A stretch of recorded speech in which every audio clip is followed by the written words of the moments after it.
Dans la fièvre de la mode des acronymes adoptés par les personnalités politiques au début des années 2000, le sien était apparu évident.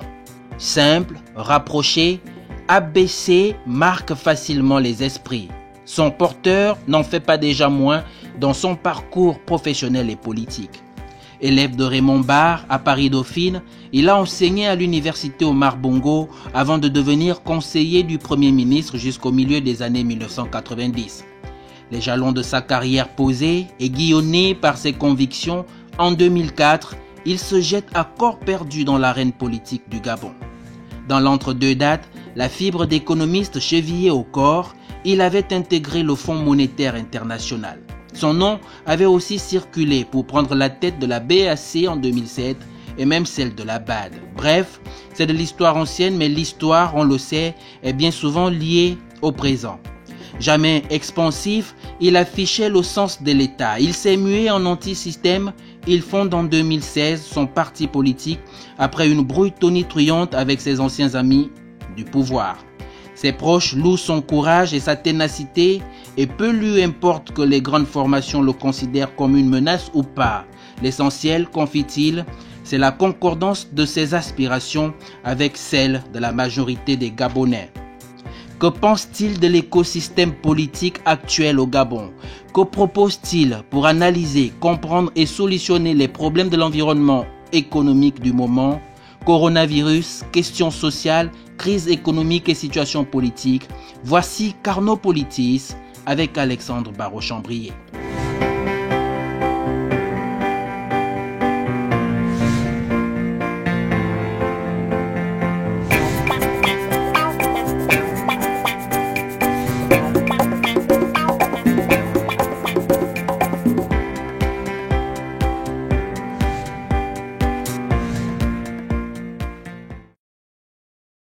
Bonjour monsieur.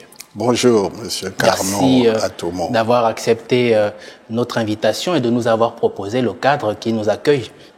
C'est un plaisir d'échanger sur les sujets d'intérêt nationaux. Alors nous allons rester pour commencer dans le contexte actuel, le contexte sanitaire mondial, la question de la gestion du coronavirus qui a fortement impacté les pays à travers le monde. Le Gabon n'est pas en reste dans cette catastrophe sanitaire. Le 14 mars dernier, les autorités gabonaises avaient emboîté le pas à de nombreux pays dans le monde pour mettre en marche un certain nombre d'initiatives pour endiguer la propagation de cette maladie. Est-ce qu'il vous semble intéressant la méthode prise par le gouvernement gabonais pour venir en aide aux populations, pour épargner les populations de cette maladie? Je voudrais très sincèrement, au nom de notre parti, en notre nom personnel, présenter nos sincères condoléances pour tous ces compatriotes qui n'ont pas la chance d'être avec nous aujourd'hui. La méthode, il n'y a que ce gouvernement qui pourrait la décrire.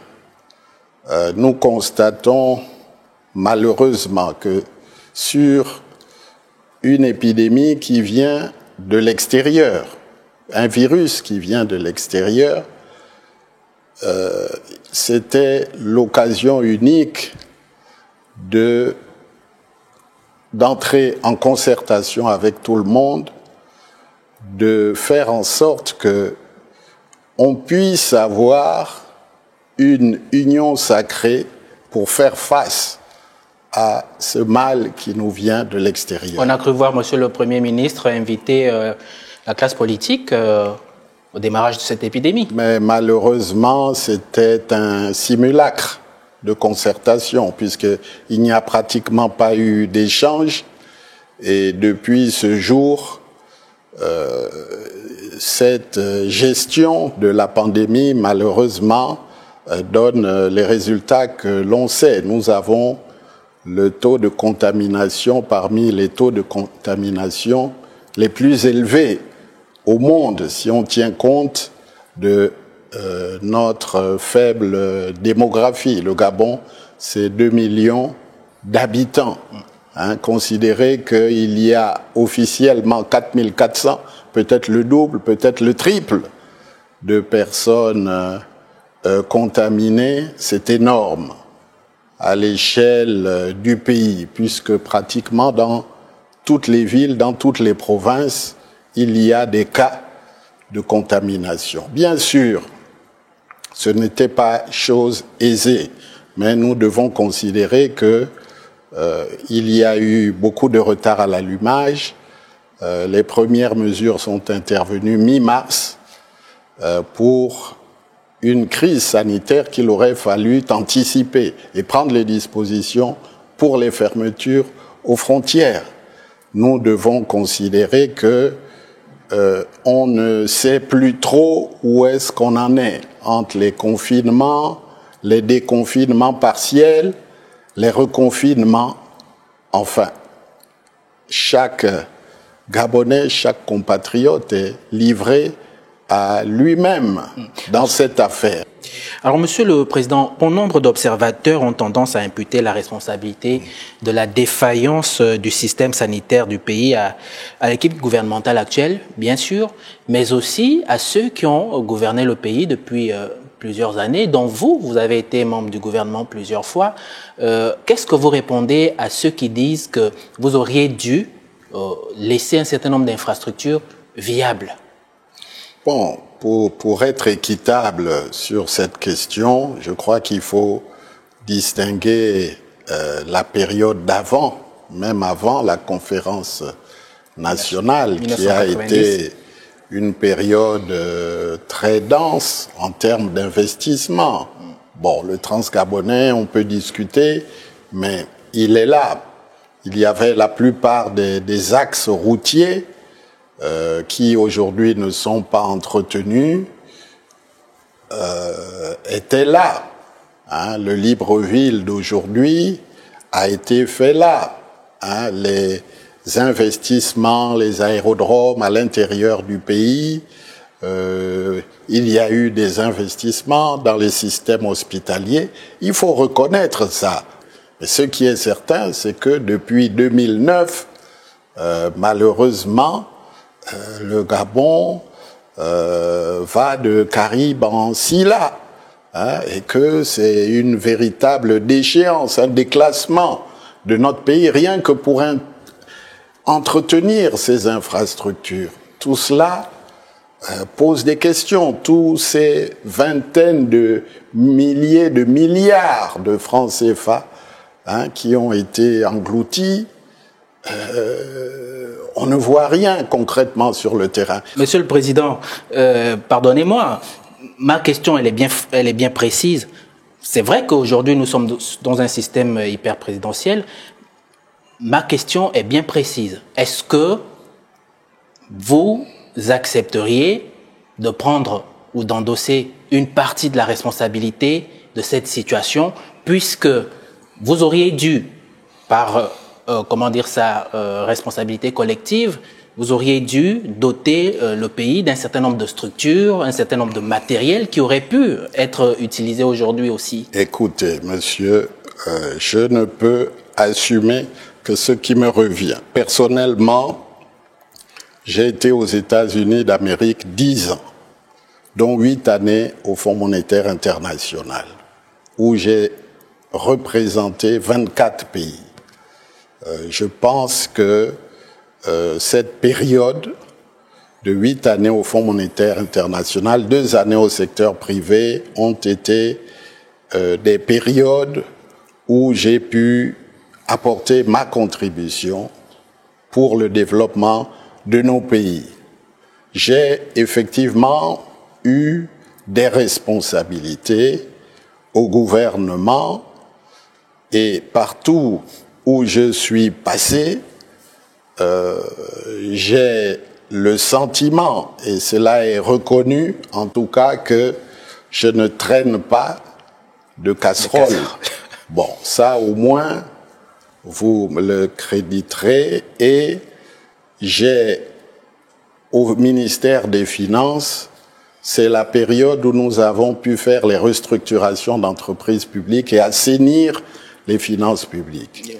Nous avons laissé une situation avec nos collègues de l'époque en termes d'encours de la dette qui était à 16% du PIB. Aujourd'hui, nous sommes pratiquement à plus de 65%. Alors justement, parlons d'économie. Nous avons laissé une situation des finances publiques qui n'était pas aussi dégradée. Aujourd'hui, vous voyez bien que le Gabon connaît une crise de trésorerie très grave et que les dépenses de base minimum pour le règlement des pensions, pour le règlement d'une certaine catégorie de salaires, sont faites péniblement.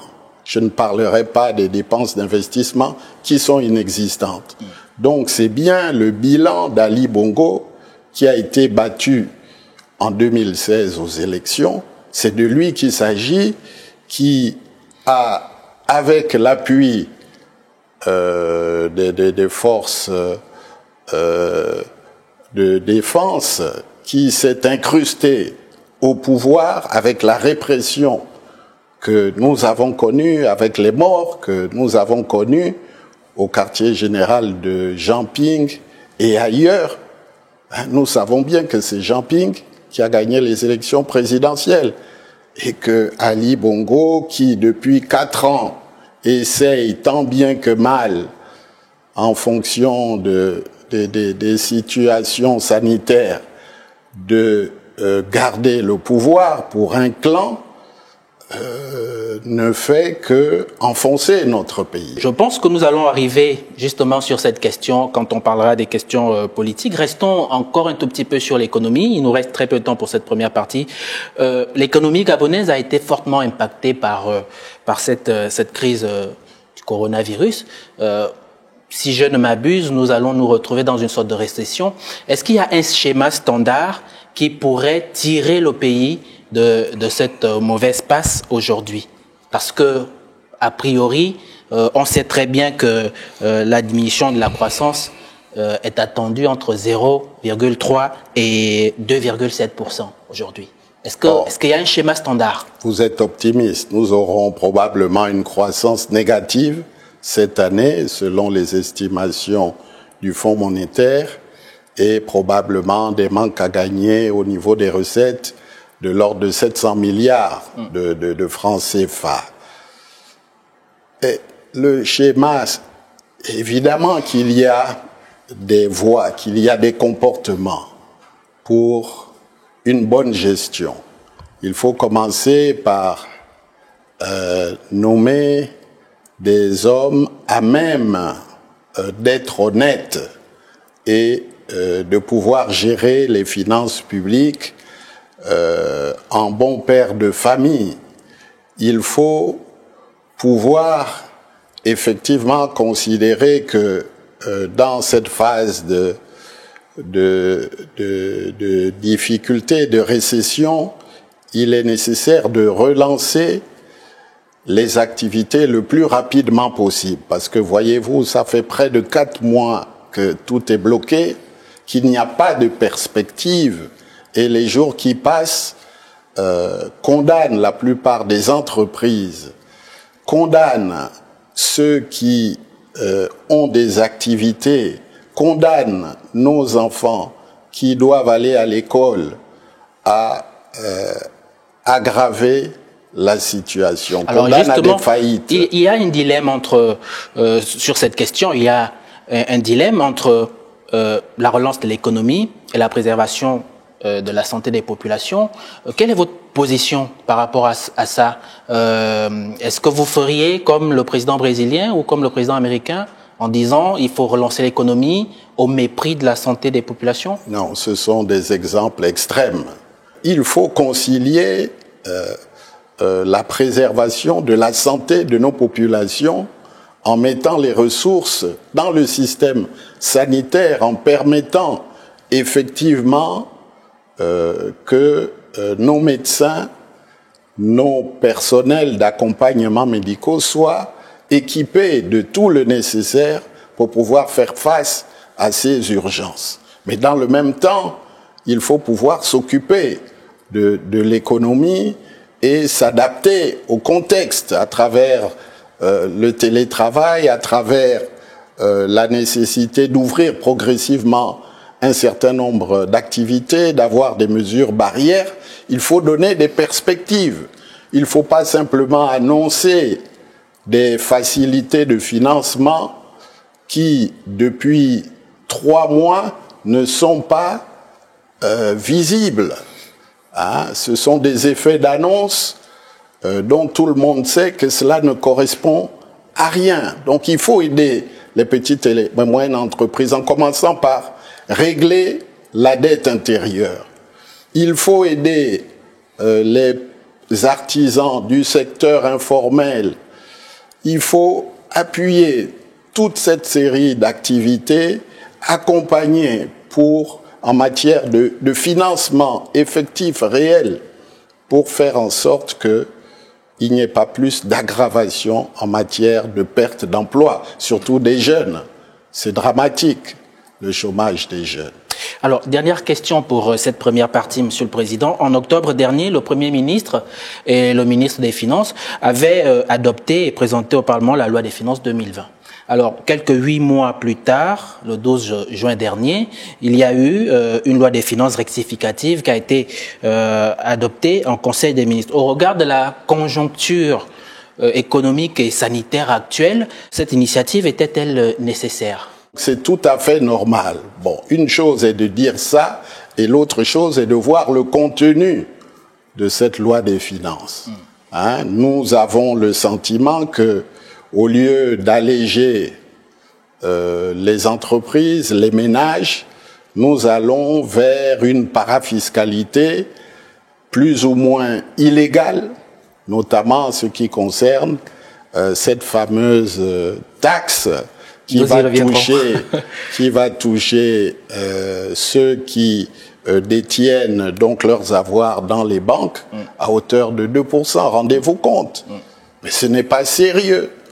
Hein? Au moment où les uns et les autres sont étranglés, voilà que l'État vient encore matraquer pour pouvoir boucher des trous qui ne sont pas du fait de ces couches moyennes qui risquent d'être frappées. Et j'espère bien que je suis convaincu que nos députés, qui malheureusement sont minoritaires, feront le nécessaire.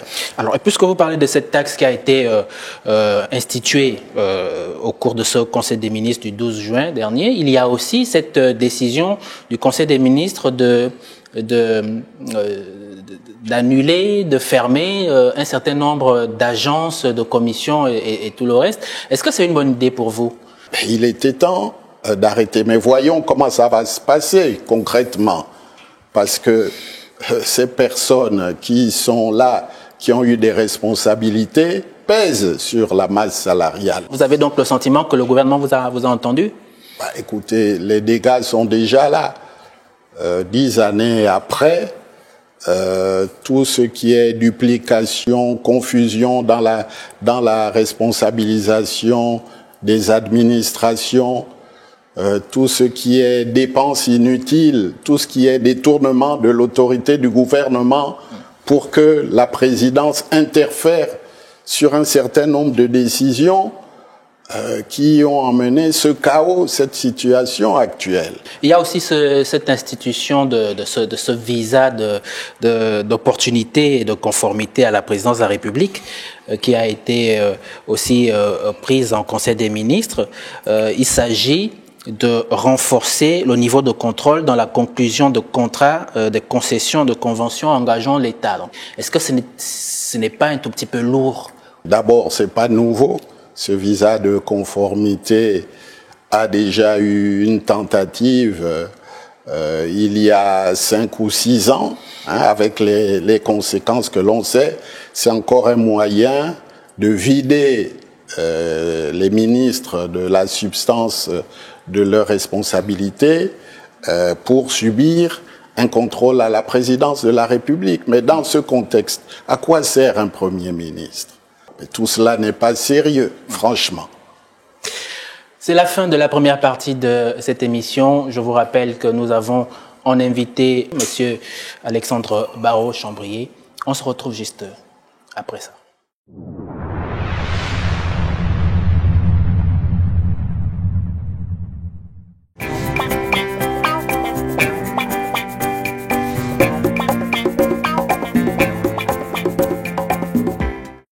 Deuxième partie de cette émission Carnopolitis. Je vous rappelle que nous avons en invité le président du Rassemblement pour la Patrie et la Modernité, Monsieur Alexandre Barrot-Chambrier. Nous allons de plein pied dans la partie politique de cette émission. Monsieur le Président, comment se porte le RPM? Le RPM se porte bien. Nous sommes implantés dans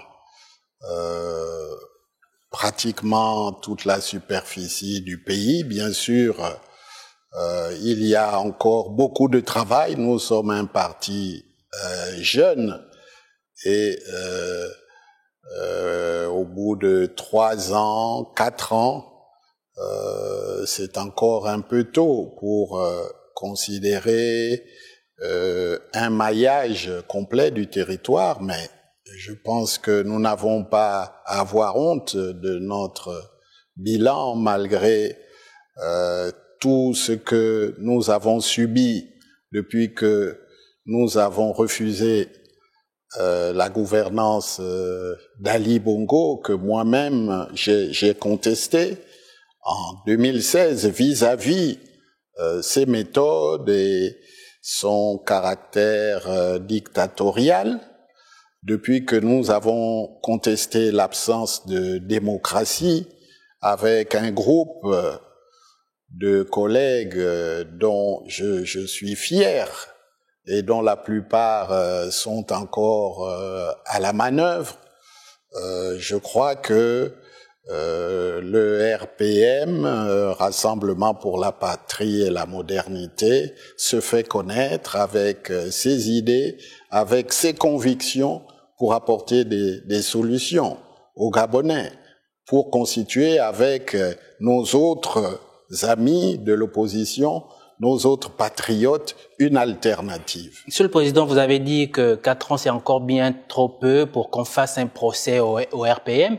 4 ans, c'est aussi assez frais pour qu'on se souvienne encore de votre départ du Parti démocratique gabonais avec grand fracas. Est-ce que cela préfigurait déjà la crise politique que traverse le pays aujourd'hui? Nous l'avions vu que effectivement nous allions dans le mur et que les choses ne pouvaient pas continuer de cette manière. Autant nous avions laissé le bénéfice du doute à Ali Bongo en 2009, autant nous avons été d'avis que ceux qui nous avaient précédés dans cette rupture avec les dérives de ce parti et qui connaissaient mieux la personne avaient parfaitement raison d'avoir les réserves qu'elles ont exprimées déjà dès 2009. Donc cette crise politique, elle est là, le fossé ne fait que s'accroître, le pays est bloqué. Ce n'est pas une description apocalyptique, mais c'est la réalité. On cherche vainement où est le leadership dans ce pays, particulièrement dans ces périodes difficiles. La crise politique, elle est bien là, vous le dites, elle est économique aussi, elle est sociale, mais ne pensez-vous pas que c'est aussi une crise systémique? Est-ce qu'elle n'est pas due au système?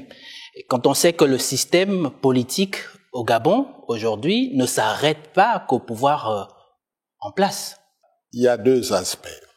Il y a l'homme à la tête de l'État, et puis il y a, comme vous le dites, le système. Dans le cadre des réformes à venir, nous devons faire partager l'idée que nous ne pouvons plus avoir un système d'hyper-présidentialisation avec un homme qui pense qu'il est le Dieu tout-puissant et qu'il peut résoudre tous les problèmes. Je crois que nous avons besoin d'une gouvernance plus participative, et d'un meilleur équilibre des institutions. Il faut redonner au Parlement son lustre. Même dans les années 60, la démocratie au Gabon était plus vivace. Il faut revenir à la séparation des pouvoirs.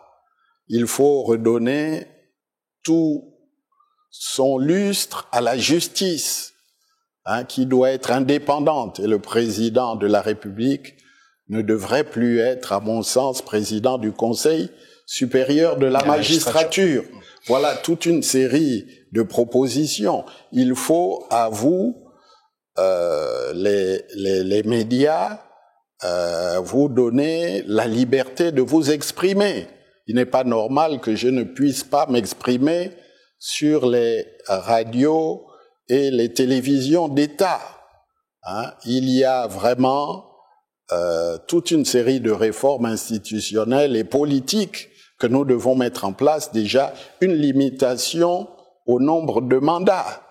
Quelqu'un ne peut pas, au nom d'une famille, penser que le Gabon est sa propriété, après le père, le fils. Alors, il nous reste le Saint-Esprit. Alors justement, sur cette question, beaucoup d'observateurs disent que depuis plusieurs mois, le Gabon serait l'otage d'une mystification sans précédent et tentent de lui trouver un lien avec certains événements inédits dans le pays.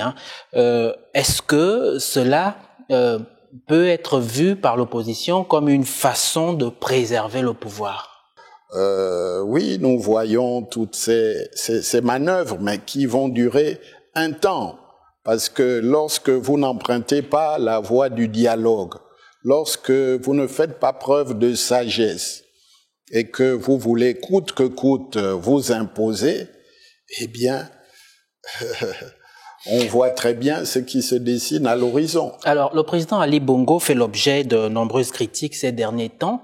L'opposition le dit hors course quand ses amis le disent au mieux de sa forme. À supposer qu'aujourd'hui, on déclare, c'est une supposition, la vacance de pouvoir, est-ce que l'opposition est suffisamment outillée aujourd'hui? Est-ce qu'elle est suffisamment unie et prête pour participer à une éventuelle élection présidentielle anticipée? Bon, écoutez, la question ne se pose pas en ces termes, puisque nous voyons bien que ils ne veulent pas partir. S'il est critiqué, il le mérite bien quelque part. Et ceux qui s'obstinent à faire en sorte que le statu quo soit maintenu. On ne peut pas aujourd'hui ne pas considérer que ce clan est à l'origine de la situation chaotique dans laquelle se trouve le pays, du fait qu'il refuse d'écouter la réalité. Comment peut-on garder en prison des personnes comme Bertrand Zibi, Pascal Oyougou, depuis pratiquement 4 ans sans jugement, dans le cas de Pascal Oyougou et bien d'autres encore qui vont grossir les cohortes des prisonniers politiques sans qu'on ne sache exactement qu'est-ce qu'on leur reproche. Il faut au plus vite mettre un terme à ces situations qui sont des situations d'injustice. Le Gabon doit redevenir un État de droit.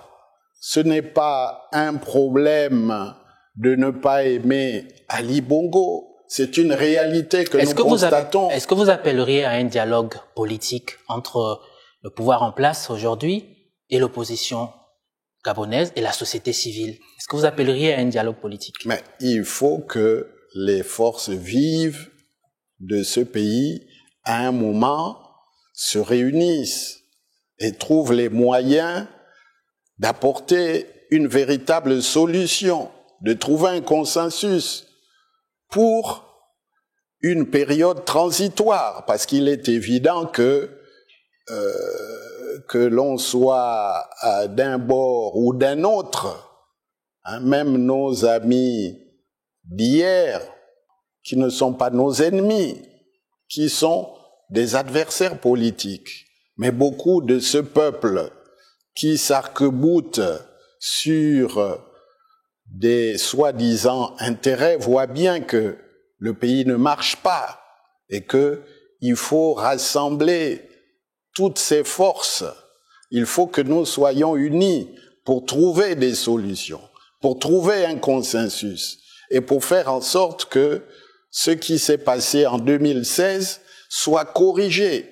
On ne peut pas continuer une fuite en avant pour aller à d'autres élections qui seraient tronquées sans régler les problèmes qui se sont posés en 2016.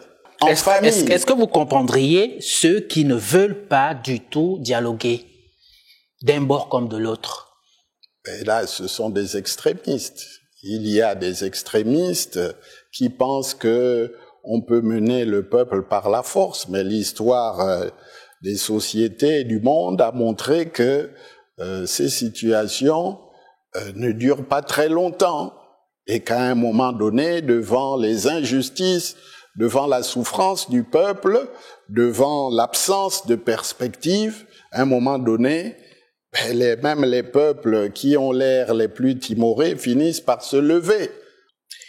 Monsieur le Président, nous touchons à la fin de cette émission. La dernière question se trouve dans cette enveloppe. Vous allez l'ouvrir et vous la lirez vous-même aux téléspectateurs, aux spectateurs, et vous y répondrez. Ça, ce n'était pas prévu. Elle était prévue, Monsieur le Président. Voilà, c'est une surprise, Monsieur Carnot Atomo.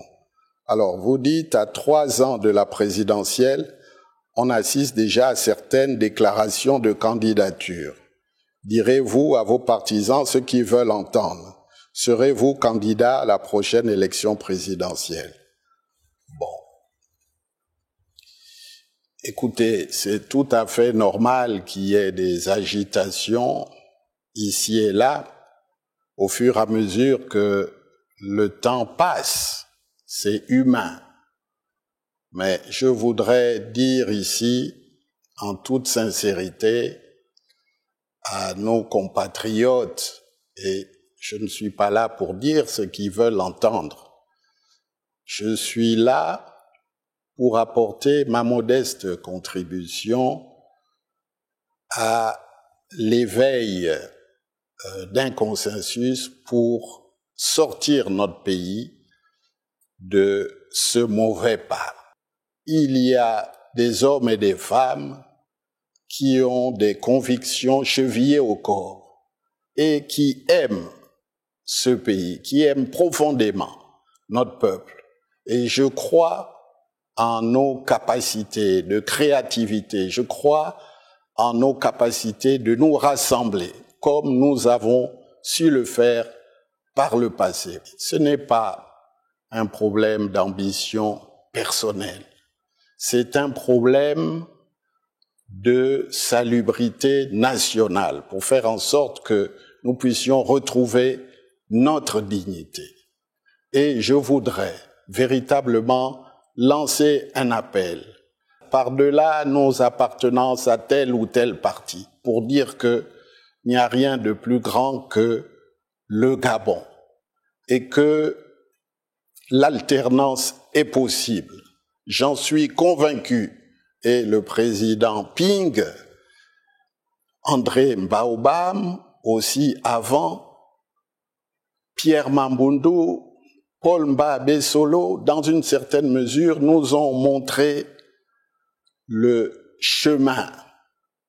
Ce chemin qui est difficile, ce chemin de crête, du courage, de la persévérance, de la conviction que lorsque nous voulons, nous pouvons trouver un chemin.